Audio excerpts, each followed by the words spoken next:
वाकडेवाडी बस स्थानकाची सुरक्षा राम भरोसेच आहे। बस स्थानकातील पोलीस मदत केंद्र हे बंद आहे।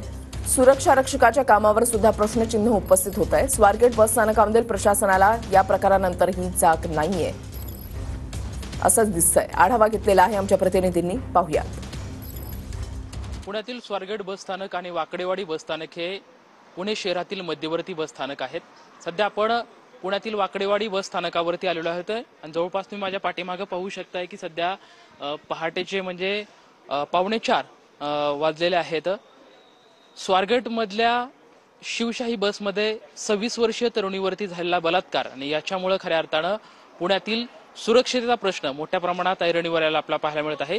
याचाच खरं तर ग्राउंड रिपोर्ट करण्यासाठी आपण सध्या वाकडेवाडी बस स्थानकावरती आलेलो आहोत। इथल्या सुरक्षेची खरं तर पाहणी करत आहोत। अनेक प्रवासी आपल्या गावाकडे जाण्यासाठी बसची वाट पाहत असतात। आपण पाहू शकतो की अनेक प्रवासी सध्या या ठिकाणी बसची वाट पाहण्यासाठी या ठिकाणी बसलेले आपल्याला पाहायला मिळते। याच्यामध्ये लहान मुले असतील, वयोवृद्ध असतील किंवा अनेक महिला सुद्धा आपल्याला या ठिकाणी पाहायला मिळत आहेत। खरं तर आपण या ठिकाणी पाहिल्याच्या नंतर फक्त 2 सुरक्षा रक्षक या ठिकाणी आपल्याला पाहायला मिळत आहे। कुठलाही पोलीस कर्मचारी या ठिकाणी उपलब्ध नाहीत। सध्या पाठीमागे आपण बघत असाल, मी माझ्या कॅमेरामॅनला विनंती करेन की त्यांनी हे जे पाठीमागचं जे पोलीस केंद्र आहे याच्यावरती एकदा थोडंसं फोकस करावं। याच्यामध्ये खरं तर कुठलाही पोलीस कर्मचारी या ठिकाणी उपस्थित नाही।